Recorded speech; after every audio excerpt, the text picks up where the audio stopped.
नमस्कार विद्यार्थी मित्रांनो. जितू सर्स करिअर अकॅडमीच्या युट्यूब प्लॅटफॉर्मवर आपल्या सर्वांचं स्वागत आहे. आज आपण आता 2026 ला राज्यसेवेची जी काही पूर्व परीक्षा झाली तर त्या पेपरचं आपण विश्लेषण किंवा ज्याला आपण अनालिसिस म्हणू तर ते अनालिसिस करणार आहे. त्यातही पॉलिटी किंवा राज्यघटना या विषयाचा आपण आज अनालिसिस करणार आहे विद्यार्थी. तर चला सुरुवात करू आपण आजच्या सेशनची. स्क्रीनवर पहिला क्वेश्चन आहे. 71 पासून हे क्वेश्चन होते 71 ते 85 की मूलभूत कर्तव्य प्रभावी पार पाडण्यासाठी संविधानाचा कामकाजाचा आढावा घेण्यासाठी राष्ट्रीय आयोगाने शिफारशी केलेल्या आहेत. तर कोणकोणत्या शिफारशी केलेल्या आहेत क्वेश्चन आपल्या समोर आहे. हा जो काही राष्ट्रीय आयोग होता, national commission to review the working of constitution, हा 2002 साली याचं गठन करण्यात आलेलं होतं.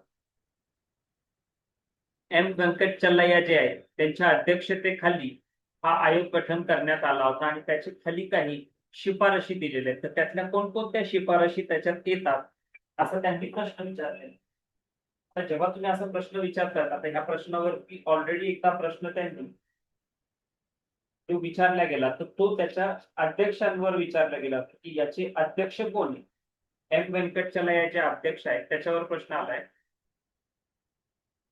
PYQ हा सुद्धा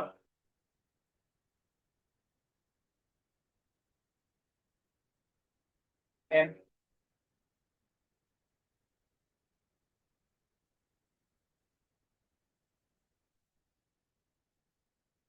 व्यंकटाचलैया हे फॉर्मर चीफ जस्टिस होते, त्यांचा तो आहे. आता जे खाली रिकमेंडेशन दिलेले ते वन बाय वन एकदा बघू. पहिला आहे की निवडणुकीत मतदान करण्याचे कर्तव्य, कर भरणे, त्याच्यानंतर औद्योगिक संस्थांचे त्यांच्या कर्मचाऱ्यांच्या मुलांना शिक्षण देण्याचे कर्तव्य, मुलांच्या शिक्षण, शैक्षणिक, नैतिक कल्याणाच्या बाबतीत कौटुंबिक मूल्यांची जबाबदारी, पालकत्वाची भावना जोपास, अशा पद्धतीने त्यांनी काही शिफारशी दिलेल्या आहेत. तर याचं उत्तर काय? तर विद्यार्थी मित्रांनो, याचं उत्तर वरीलपैकी सर्व आहे. त्याच्यातलं वरीलपैकी सर्व ही सर्व त्यांनी दिलेल्या शिफारशींमध्ये येतात. एक तर निवडणुकांमध्ये मतदान करणे, कर भरणे, औद्योगिक संस्थांच्या कर्मचाऱ्यांच्या मुलांना शिक्षण देणे, या चारही गोष्टी शिफारशींमध्ये येतात. त्यामुळे याचं उत्तर आहे वरीलपैकी सर्व बरोबर आहे. लक्ष्मीकांत बुक मध्ये हे दिलेलं आहे. आता जेव्हा तुम्ही इतर बुक रेफर करतात, मार्केट मधल्या नोट्स रेफर करतात, तर ह्या बायपास होतात गोष्टी. एम लक्ष्मीकांत चॅप्टर मध्ये 89 नंबरचं चॅप्टर आहे आणि नवीन एडिशन मध्ये 613 नंबरच्या पेज वरनं हा प्रश्न आहे. So original M Laxmikant part 11 मध्ये दिलेलं आहे. सो ओरिजिनल पुस्तक का वाचायचंय? मार्केटमध्ये जो काही सध्या नोट्सचा धुमाकूळ आहे तो नोट्स वापरा, पण नोट्स पूर्णपणे त्याला अल्टरनेटिव्ह म्हणून वापरू नका. ही पहिली महत्वाची गोष्ट आहे. त्याच्यानंतर आता ह्या पूर्ण डिस्कशनच्या खाली याची PDF मी युट्यूबच्या डिस्क्रिप्शन लिंक मध्ये प्रोव्हाइड करणार विद्यार्थी. कोणत्या समापन प्रस्तावा अंतर्गत फक्त महत्वाचे कलम चर्चेसाठी मतदानासाठी घेतले जातात आणि मध्यवर्ती कलमे वगळली जातात आणि मंजूर झाल्याचे गृहीत धरले जातात. म्हणजे काय? सिंपली काही महत्वाचे कलम क्लॉजेस डिस्कस करून बाकी सर्व पारित केल्या जातं. तर याला काय म्हटलं जातं? त्याचं उत्तर साधारण समापन, खंडशः समापन, कांगारू समापन आणि गिलोटिन. 1 मिनिट व्हिडिओ पॉज करून काय करायचं विद्यार्थी मित्रांनो, तुम्हाला प्रश्न क्लिअरली वाचायचा आहे आणि व्हिडिओ पॉज करून तुम्हाला उत्तर द्यायचं. सो प्रत्येक प्रश्नाच्या बाबतीत ही सेम प्रोसेस तुम्हाला फॉलो करायची. तो आता जेव्हा हा प्रश्न वाचतो त्याच्यामध्ये सिंपल क्लोजर, जे साधारण समापन, खंडशः समापन, कांगारू समापन आणि गिलोटिन समापन. तर याचं उत्तर आहे कांगारू समापन किंवा कांगारू क्लोजर. याच्यामध्ये काय होतं की फक्त इम्पॉर्टंट क्लोजेस डिस्कस केले जातात, वोट केल्या जातात, आणि जे काही बाकी इतर क्लॉजेस असतील तर ते सर्व स्किप केले जातात.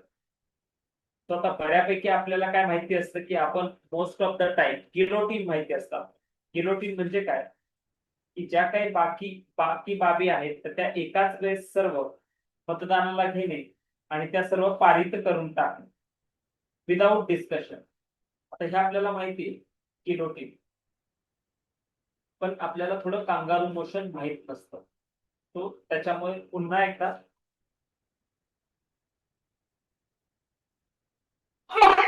ओरिजिनल पुस्तकाचं इम्पॉर्टन्स किंवा रिलेव्हन्स आपल्याला इथं समजतोय.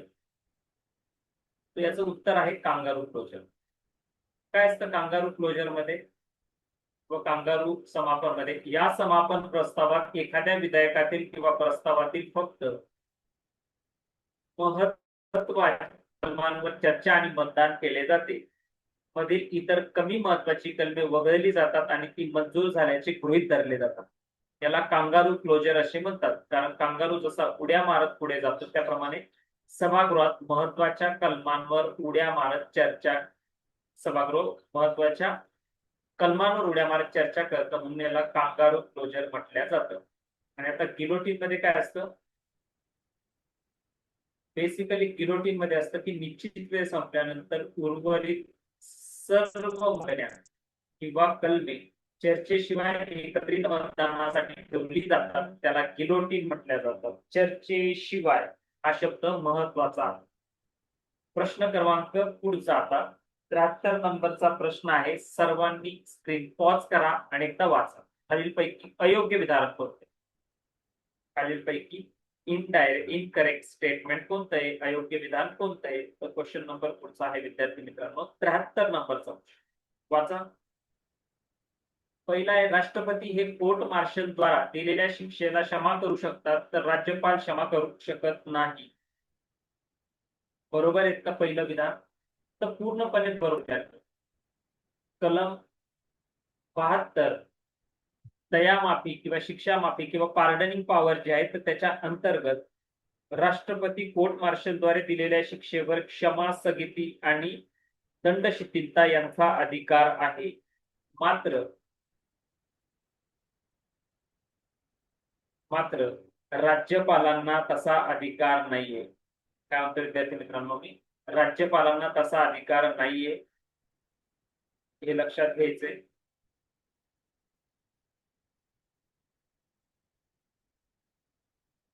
त्याच्यानंतर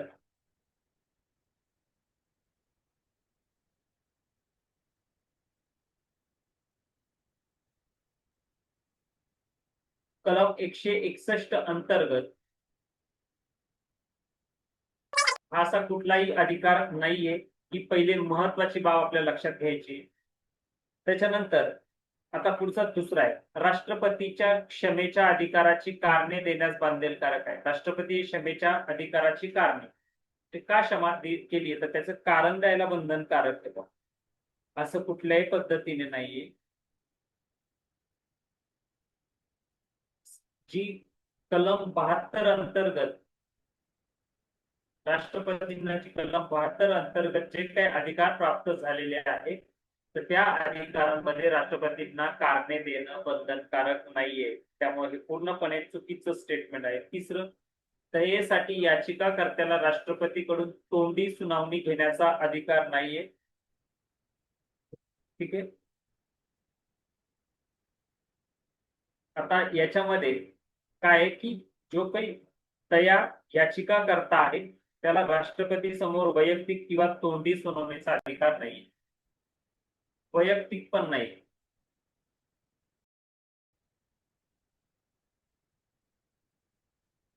वैयक्तिक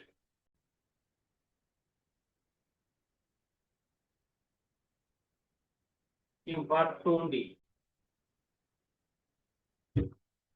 वैयक्तिक किंवा तोंडी सुनावणीचा अधिकार नाहीये. केंद्रीय मंत्रिमंडळाच्या सल्ल्यानुसार राष्ट्रपतींना क्षमेचा अधिकार वापरावा लागतो. हे विधान सुद्धा काय बरोबर आहे. चौथं स्टेटमेंट आपल्याला माहितीये याच्यामध्ये जे काही इम्पॉर्टंट केस लॉ आहे त्याच्यामध्ये एक महत्वाचा केस लॉ आहे Kehar Singh versus union of India.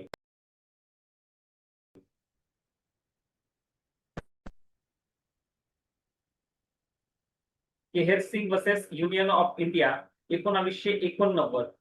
तर ह्या केस लॉ नुसार केंद्रीय मंत्रिमंडळाच्या सल्ल्यानुसार राष्ट्रपतींना क्षमेचा अधिकार वापरावा लागतो. तर हे बरोबर आहे, महत्वाचं आहे. म्हणजे क्षमेचा अधिकार प्रत्यक्षात केंद्रीय मंत्रिमंडळाच्या सल्ल्यावर आधारित असतो. इतकं हे सिंपल आहे. सो त्याच्यामुळे स्टेटमेंट 1 आणि 4 बरोबर आहे. 2 हे चुकीचं स्टेटमेंट आहे, त्याच्यामुळे 73चं उत्तर आहे बी. पुढचा प्रश्न आहे बघा, इथे दिलंय Kehar Singh versus union of India याच्यानुसार काय आहे तुमचं बंधनकारक आहे सल्ल्यानुसार, म्हणजे मंत्रिमंडळाच्या सल्ल्यानुसारच त्यांना निर्णय द्यावा लागतो. तर हे महत्वाचं आहे. तुमच्या समोर आता 74 नंबरचा प्रश्न विद्यार्थी मित्रांनो, चुकीचे विधान कोणते? संसदेच्या सार्वजनिक उपक्रम समितीबाबत चुकीचे विधान कोणतं?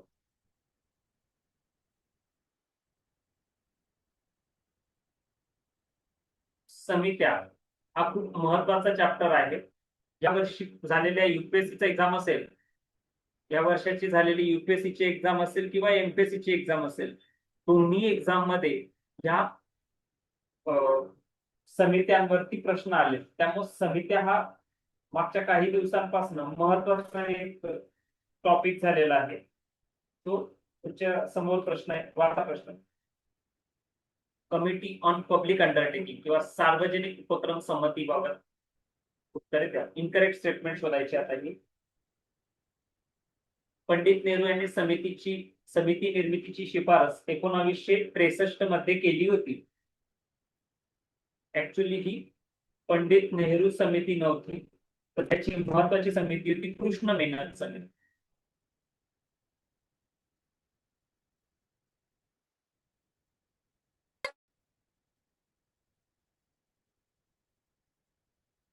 कृष्ण मेनन कमिटी. इयर सुद्धा 1963 नव्हतं, तर 1964 होतं. 1964 ला कृष्ण मेनन समितीने रिकमेंडेशन दिलंय. सो पहिलं स्टेटमेंट चूक आहे. चुकीचे विधान कोणते? पहिलं चूक आहे इथं नाहीये, ए नाहीये, एक तर ए बी किंवा ए डी. जे डी सुद्धा सॉरी ए बी किंवा ए डी म्हणजे सी बरोबर आहे. ती 1974 पासन त्याची मेंबरशिप ही बाबीत झालेली. 15 लोकसभेतनं ते 7 राज्यसभेतनं. बरोबर आहे सी स्टेटमेंट. तो आता राहिलं बी आणि डी. या समितीच्या सदस्यांचा कार्यकाल हा 2 वर्षाचा असतो. डी नंबरचं स्टेटमेंट आहे. आणि लोकसभेमधूनच निवडून आलेल्या सदस्यांमधूनच या समितीचा अध्यक्ष निवडला जातो. अशा आता हे 2 पॉइंट आहे. पहिली गोष्ट लक्षात घ्या की 2 वर्षाचा कार्यकाल नसतो. सिंपली याचा कार्यकाल हा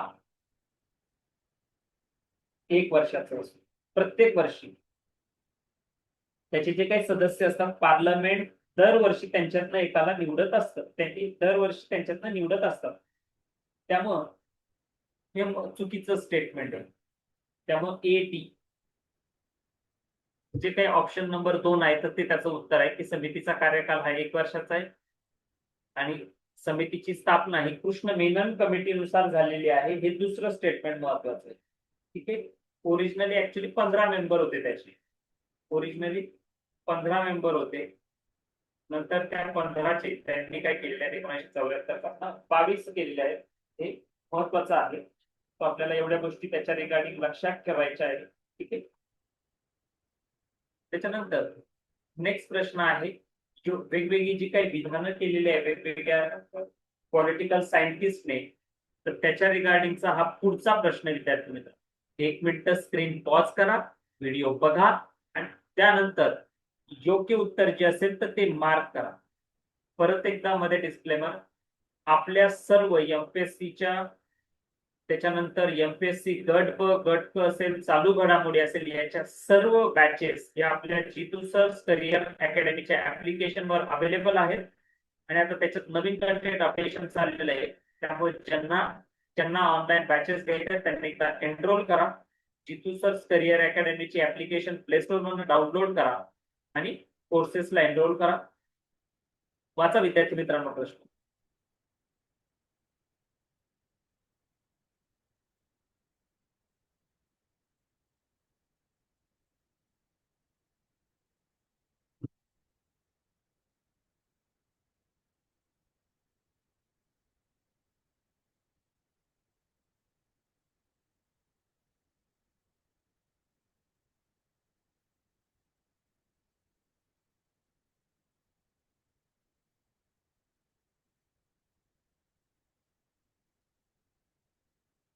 चला पहिल्यापासून आता आपण एक एक सुरू करू.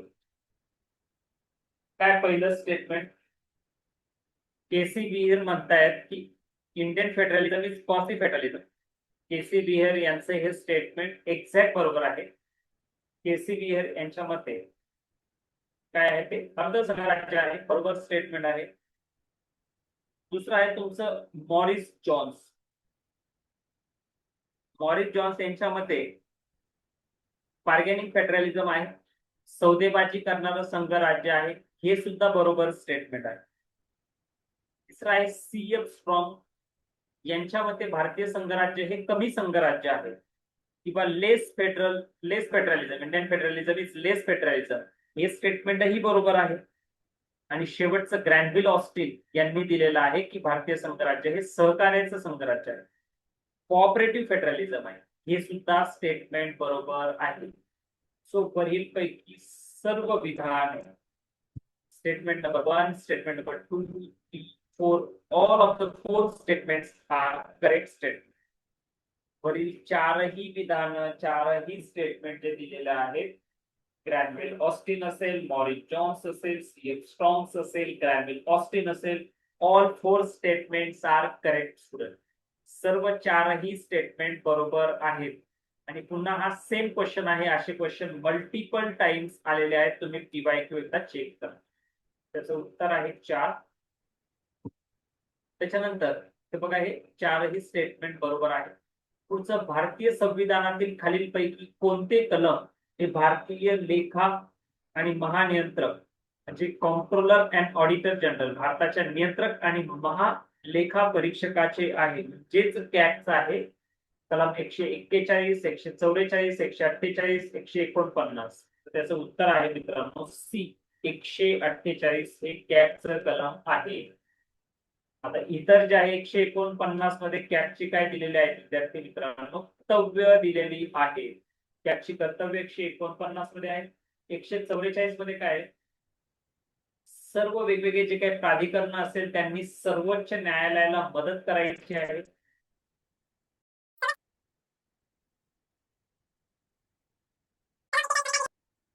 सर्वोच्च न्यायालयाला मदत करायची आहे सर्व प्राधिकरणांनी.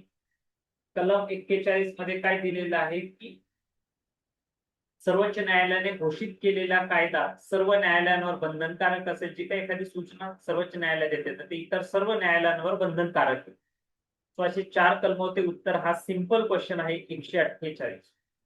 कलम 148 हे भारतीय संविधानाचे काय ते महानियंत्रक, भारताचे नियंत्रक आणि महालेखा परीक्षक म्हणजे कॉम्प्ट्रोलर अँड ऑडिटर जनरल यांच्या संबंधित आहे. त्यांना गार्डियन ऑफ पब्लिक पर्स किंवा सार्वजनिक निधीचा पहारेकरीही म्हटलं जातं. त्यांची नियुक्ती ही राष्ट्रपतींद्वारे केली जातात. इतर काही कलम आहेत. पुढचं पुन्हा एक सिंपल क्वेश्चन, राज्याच्या महाधिवक्त्याचे परिश्रमिक कोण आहे किंवा रेम्युनरेशन किंवा पैसा किंवा त्याचा पगार कोण ठरवतं? संसद, विधानसभा, राष्ट्रपती, राज्यपाल. आता पुन्हा सिंपल कॅटेगरी मधला आहे. तर याच्यात एक गोष्ट सांगतो मी की ऍडव्होकेट जनरलचं कलम किती कलम आहे विद्यार्थी, 5 किती आहे 165. 76 नंबरला ऑटर्नरी जनरल आहे, त्या 76 मध्ये तर तुम्ही 89 ऍड केले तर तुम्हाला 76 प्लस 89 तर तुम्हाला 165 भेटेल. Who determines the remuneration? तर ते आहे ऍडव्होकेट जनरल आणि त्याचं उत्तर आहे गव्हर्नर. ठीक आहे, त्याचं उत्तर आहे गव्हर्नर. भारतीय संविधानाच्या कलम 165 नुसार प्रत्येक राज्यासाठी एक महाधिवक्ता आहे. त्या महाधिवक्त्याची नियुक्ती ही राज्यपालाद्वारे केली जाते आणि राज्यपालच त्याचं रेम्युनरेशन ठरवत असतं. त्यामुळं राज्यपालच त्याचं रेम्युनरेशन ठरवत असतं. हे सर्वात महत्वाचं विधान आहे. ना विधानसभा, ना राष्ट्रपती, ना संसद. कोण ठरवत आहे? राज्यपाल.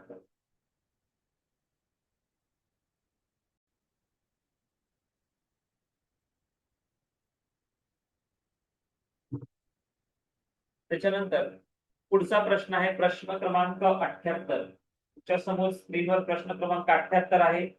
याला एकदा वाचा. स्क्रीन पॉज करून हा प्रश्न वाचायचा विद्यार्थी मित्रांनो.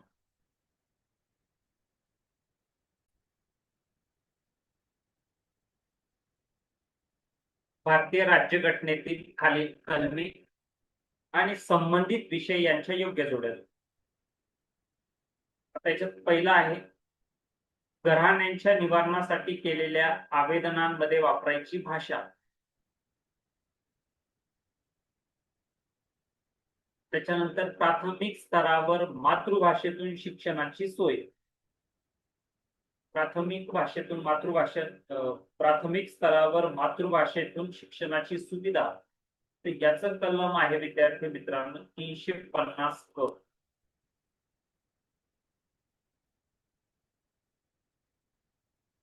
त्याच्यानंतर भाषिक अल्पसंख्याकांसाठी विशेष अधिकारी. जे काही भाषिक अल्पसंख्याक आहे त्यांच्यासाठीचे विशेष अधिकारी स्पेशलिस्ट ऑफिसर 350 बी किंवा ख. आता या दोन कलम जरी तुम्हाला माहित असेल, बाकी माहित नसेल, हिंदी भाषेच्या विकासासाठीचे निर्देश 351. आता हे कितीतरी वेळेस आलेलं कलम आहे मित्रांनो 351. तुम्ही जर राज्यसेवेचे किंवा एमपीएससीचे पेपर काढायचे 10 वर्षांची तर त्याच्यात किमान 10 वेळेस तुम्हाला फ्रिक्वेंट क्वेश्चन 343 पासून 351 पर्यंत ही जी काही महत्वाची कलम आहे 343 ते 351 एवढी कलम ही इम्पॉर्टंट कलम.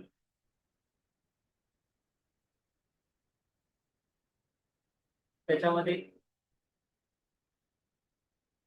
A1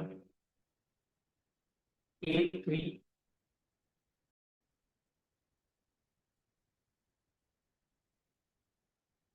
A3 असेल, B1 असेल, C4 असेल, त्याच्यानंतर B2 असेल. 4 नंबरचा ऑप्शन की ज्याच्यामध्ये ग्रहणांच्या निवारणासाठी 350, प्राथमिक स्तरावर मातृभाषेतून शिक्षणाची सुविधा 350 क, भाषिक अल्पसंख्याक समाजाकरता विशेष अधिकारी 350 ख आणि पुढचं आहे तुमचं हिंदी भाषेसाठीचा निर्देश 351. हे वेगवेगळी 4 कलम आणि महत्वाची 343 पासून 351 पर्यंतची कलम आपल्याला कळते. ठीक आहे. पुढचा प्रश्न आता पूर्णपणे नवीन प्रश्न होता. परदेशातील भारतीय नागरिकांना दुहेरी नागरिकत्व देण्याची तरतूद provision for double membership to overseas citizen of India applies only to those some in specified countries. These are जे परदेशातील भारतीय नागरिकांना दुहेरी नागरिकत्व देण्याची तरतूद काही विशिष्ट देशांमध्ये असलेल्यांनाच लागू होते. तर ते देश कोणते? तर त्याच्यामध्ये फिनलँड दिसतोय, इस्रायल दिसत आहे आपल्याला, त्याच्यानंतर रिपब्लिक ऑफ सायप्रस आहे, त्याच्यानंतर पोर्तुगाल आला. आता हा प्रश्न थोडा नवीन प्रश्न आहे. आता याचा सुद्धा तुम्हाला जर सोर्स पाहिजे असेल तर हा प्रश्न कुठून आला किंवा याचा एक्झॅक्टली सोर्स काय, तर याचे सिंपल सोर्स आहे. तुम्हाला कंपॅरेटिव्ह कॉन्स्टिट्यूशन नावाचा टॉपिक आहे, त्यात नवीन ऍड केलेला आहे लक्ष्मीकांत पुस्तकामध्ये. तर शेवटचे काही चॅप्टर जर बघितले तुम्ही तर तिथं कंपॅरेटिव्ह कॉन्स्टिट्यूशन आहे, तर त्याच्यात तुम्हाला आता हे भेटेल. तर याचं म्हणजे असे काही नवीन जे टॉपिक आहे, ऍक्च्युली हा जो आहे वेगवेगळ्या देशांच्या कॉन्स्टिट्यूशनचं कंपॅरिझन करणं शिकणं, तर तो युपीएससी ऍड केलेला टॉपिक होता ऍक्च्युली, त्याला आपण वर्ल्ड कॉन्स्टिट्यूशन म्हणतो. पण नंतर त्याच्यावरती आता राज्यसेवेला पण आलेले आहे, म्हणजे काय जे शेवटचे जे काही चॅप्टर्स आहेत तर त्याच्यावरती हा प्रश्न येतो. साधारण 670च्या आसपास जे काही चॅप्टर आहेत तर त्याच्यात ह्या सगळ्या गोष्टी दिलेल्या आहेत. बेसिकली तुम्ही जर वर्ल्ड कॉन्स्टिट्यूशन रीड केलं तर त्याच्यात तुम्हाला सापडेल. काय मग विद्यार्थी मित्रांनो याचं उत्तर? याचं उत्तर Finland, Israel, Republic of Cyprus हे 3 आहेत.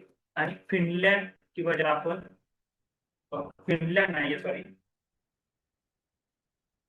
फिनलँड नाहीये, पोर्तुगाल वगैरे इतर सर्व म्हणजे PCD ऑप्शन नंबर सी त्याचं उत्तर आहे.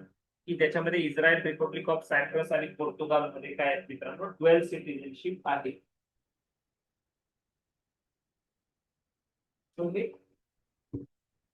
त्याचं करेक्ट उत्तर आहे PCD. फिनलँड मध्ये नाही.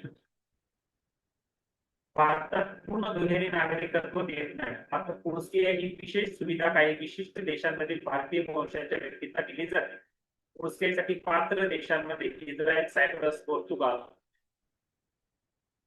अमेरिका, ब्रिटन, कॅनडा, ऑस्ट्रेलिया इत्यादी देशांचा समावेश आहे. फिनलँड हा या प्रश्नातील अपेक्षित ओसीआय पात्र देशांच्या यादीत समाविष्ट नाही. त्यामुळे हे चुकीचं मानलं जात आहे किंवा हे तुम्ही मित्रांनो. पुढचा प्रश्न 80 नंबरचा प्रश्न वाचा. आता BN राव यांच्यावर आधारित प्रश्न आहे.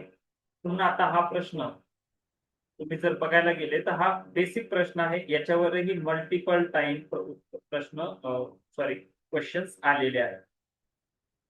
सो BN राव हे घटना समितीचे सल्लागार होते. बरोबर आहे, वाचलेलं आहे आपण. लक्ष्मीकांत चॅप्टर मध्ये सुरुवातीला फीचर्स मध्ये भेटतं आपल्याला हे. सर बेनेगल नरसिंह राव असं त्यांचं पूर्ण नाव होतं आणि ते संविधानाचे सल्लागार होते, कॉन्स्टिट्यूशनचे सल्लागार होते. चुकीचं विचारले कोणते विधान चुकीचे आहे तर त्यांच्यावर बोललेलं आहे त्यांनी. पुढचं आहे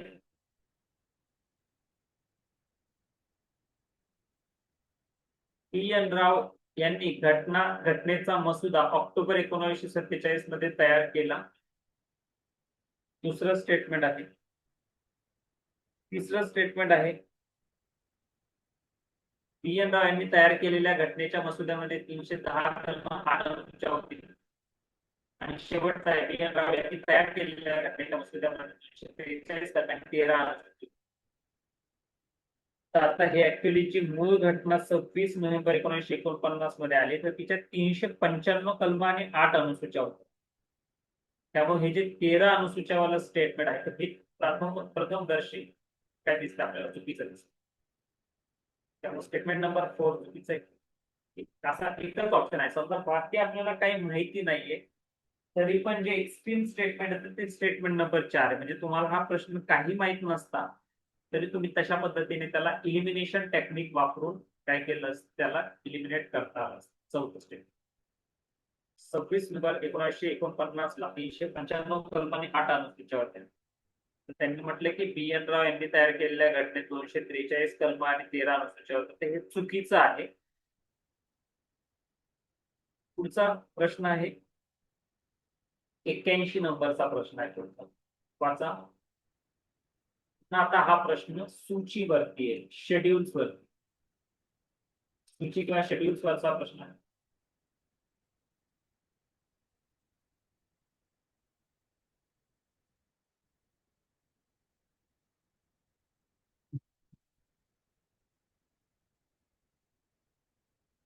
शेड्यूल किंवा सूची. त्याच्यात पहिला आहे, भारतीय राज्यघटनेतील 12व्या अनुसूचीमध्ये खालीलपैकी कोणत्या बाबींचा समावेश केला आहे. त्यात पहिलं, कलात्मक दृष्टिकोनाचे प्रवर्धन अग्निशमन सेवा म्हणून केल्या जातं. Promotion of artistic vision fire fighting services,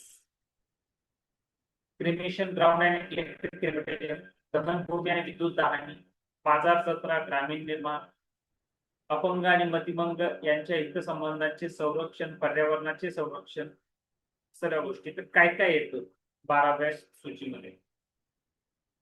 तर याच्यामध्ये market fares and rural housing, simple एकच क्लिव दिलेला आहे तुम्हाला, रुरल हाऊसिंग. तर शहरी भागामध्ये ग्रामीणचं कशाला येतं. 12वे शेड्यूल हे कशाच्या संबंधित आहे. तर 12वे शेड्यूल हे अर्बन लोकल गव्हर्नमेंटचं पार्ट आहे.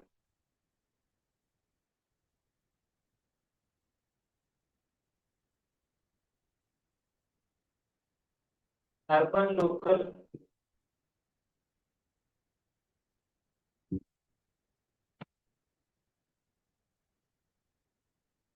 एकच मिनिट.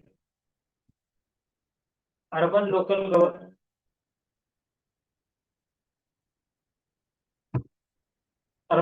गव्हर्नमेंटचा पार्ट आहे. त्यामुळे तुम्ही जर सी मध्ये जर केअरफुली बघितला तर रुरल हाऊसिंगचा आणि अर्बन लोकल गव्हर्नमेंटचा काहीही संबंध नाही. जर एवढंच तुम्हाला जर गोष्ट लक्षात आली, त्याच्यामधला जो बाजार आणि जत्रा आहेत तर त्या गोष्टी आहेत. दोन्ही पॉईंट, हे 2 पॉईंट आहेत. शेवटचं नाही. त्याच्यामुळं शेवटचं नसल्यामुळं काय होतंय, 1, 2 आणि हे पहिले 3 आहेत, शेवटचं नाही. त्याच्यामुळं उत्तर काय त्याचं, BCD, ABD.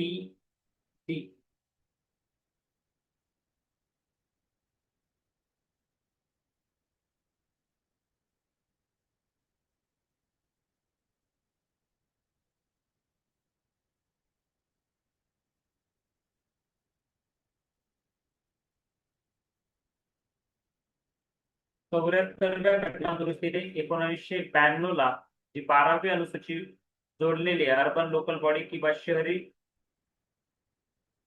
शहरी शासन. तर त्याच्यामध्ये 18 विषय आहेत. त्या 18 विषयांमध्ये कलात्मक दृष्टिकोन, अग्निशामक सेवा येतात, दहनभूमी विद्युत दहनी येते, बाजार आणि जत्राही येते. फक्त काय तर ग्रामीण गृहनिर्माण नाही. इथे तुम्ही जर बघितलं तर क्लिव तुमच्यासाठी सोडलेला होता.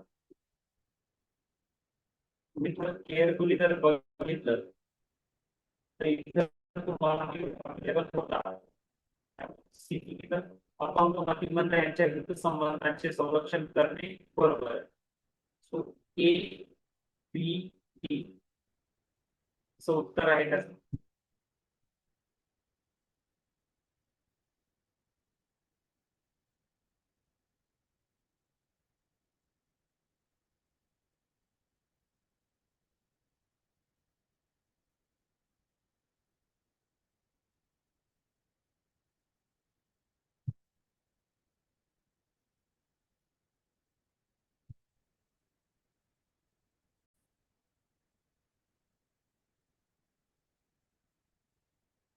दुसरा प्रश्न आता 83 नंबरचा, खालीलपैकी योग्य कथने ओळखा. हा सर्वोच्च उच्च न्यायालयाचा प्रश्न आहे. वाचा प्रश्न, सेम उच्च न्यायालयाकडून कनिष्ठ न्यायालय किंवा न्यायाधिकरणाला प्रतिषेध आदेश जारी केला जातो त्यांना किंवा त्यांचा उद्देश त्यांच्या अधिकार क्षेत्रात बाहेर जाण्यापासून प्रतिबंध आदेश देणे आहे. Prohibition is issued by higher court to the lower court on criminal and is intended to prohibit from exceeding its jurisdiction. हे पहिलं स्टेटमेंट आहे. योग्य पद्धतीने ओळखायला सांगितले आहे. दुसरा आहे प्रतिषेध आदेश प्रशासकीय संस्थांविरुद्ध जारी केले जाऊ शकतात. Writ prohibition can be issued against administrative agencies. आणि तिसरं प्रतिषेध आदेश न्यायिक किंवा अर्ध न्यायिक संस्थांविरुद्ध जारी केला जाऊ शकतो.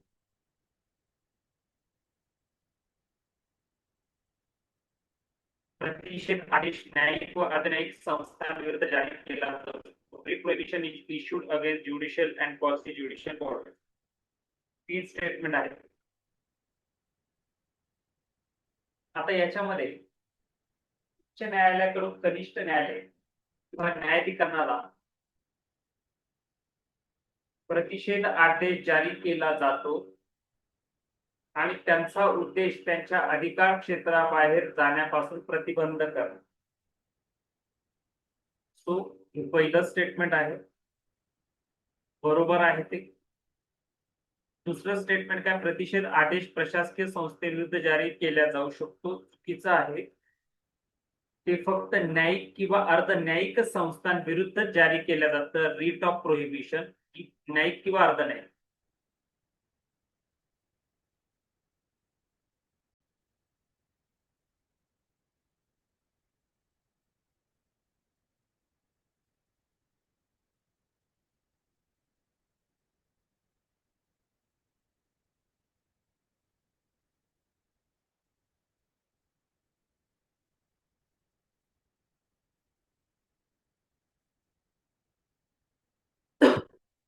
आणि शेवटचा आहे प्रतिषेध आदेश न्यायिक किंवा अर्ध न्यायिक संस्थांविरुद्ध जारी केले जाऊ शकतात. सो ए आणि सी हे त्याचं उत्तर आहे. बी हे चुकीचं आहे.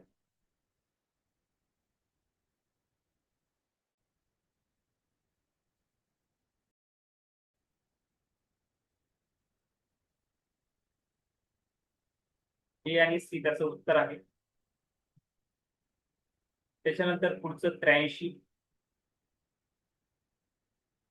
संसदेच्या साध्या बहुमताद्वारे खालीलपैकी कोणत्या घटना दुरुस्त्या करता येतात? साध्या बहुमताद्वारे संसदेच्या. आता त्याचा पहिला आहे नवीन घटक राज्यांची निर्मिती करणे, राष्ट्रपतीच्या वेतन भत्त्यांमध्ये दुरुस्ती करणे, राज्याच्या धोरणाच्या मार्गदर्शक तत्वांमध्ये दुरुस्ती करणे,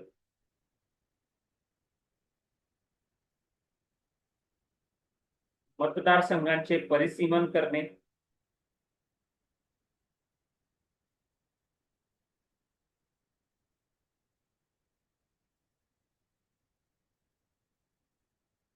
खालीलपैकी कोणत्या बाबी ह्या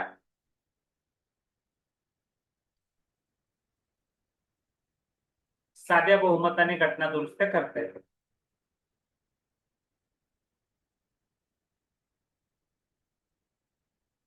establishment of new state A बरोबर आहे. ए बरोबर आहे, त्याच्यामुळे सी आणि डी. पहिलं बरोबर असल्यामुळे सी आणि डी चुकीचे. राष्ट्रपतीचे वेतन आणि भत्त्यांमध्ये दुरुस्ती करणे बी पण लागतं, त्यामुळे हे चूक आहे. स्वतः एसी किंवा एबीडी. आता राज्य धोरणाच्या मार्गदर्शक तत्वांमध्ये दुरुस्ती करणं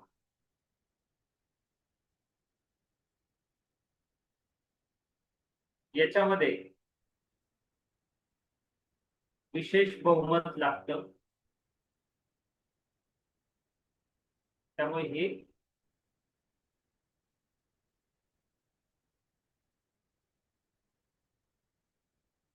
पहिलं स्टेटमेंट बरोबर आहे, सी चुकीचं आहे.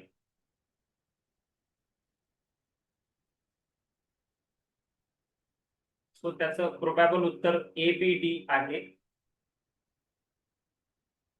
एबीडी. त्याच्यानंतर 84 नंबरचा प्रश्न.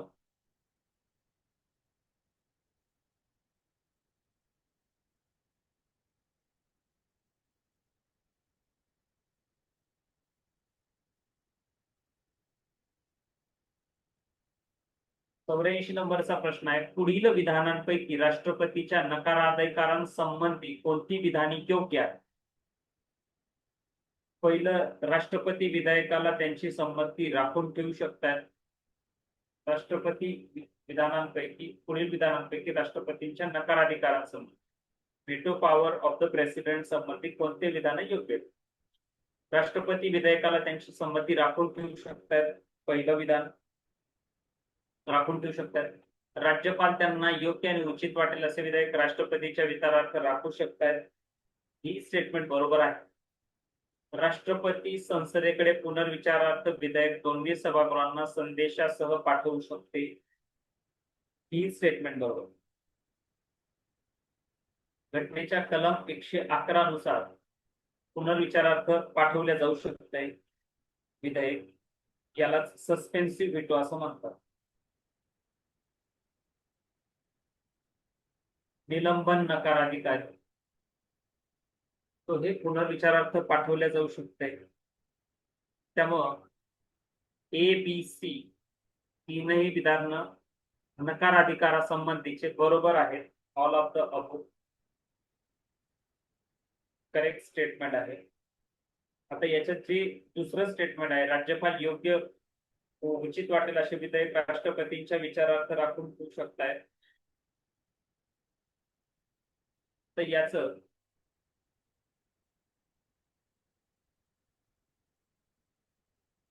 कलम 200 आहे. कलम 200 नुसार ते आहे. त्याच्यानंतर राष्ट्रपती विधेयकाला त्याची संमती राखून ठेवू शकतोय. राष्ट्रपती एखाद्या विधेयकाला संमती न देण्याचा निर्णय म्हणजेच त्याचा तो काय असतो, ऍब्सोल्यूट व्हीटो किंवा पूर्ण नकार आहे. याला आपण काय म्हणतोय,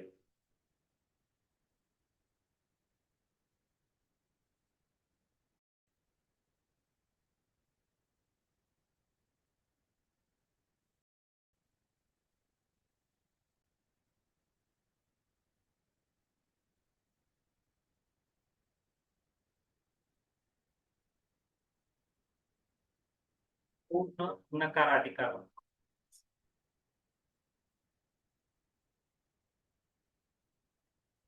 ठीक आहे. त्याच्यामुळे 84 नुसार ABC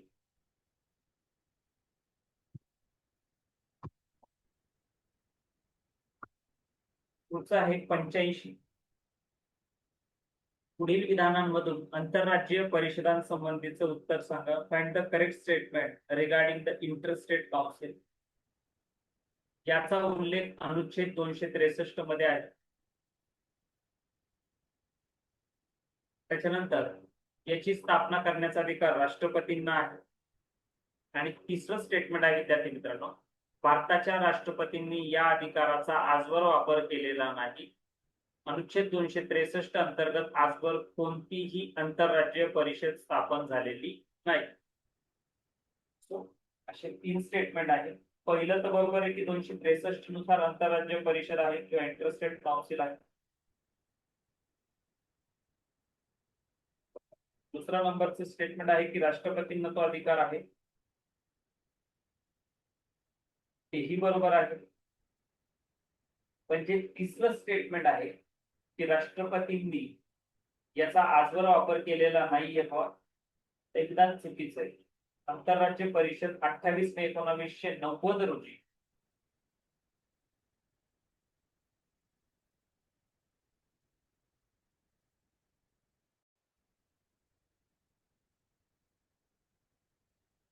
मे 1990 रोजी राष्ट्रपतींच्या आदेशाने स्थापन करण्यात आलेली होती. त्यामुळे ही जी आंतरराज्य समिती होती ही सरकारी आयोगाच्या नुसार आहे.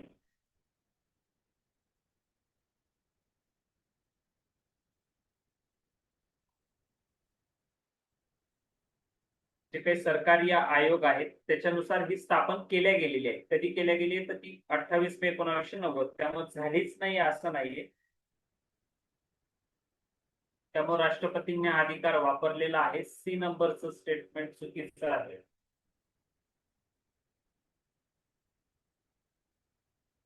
सी चुकीचा आहे तर ए आणि बी बरोबर आहे 2 नंबर.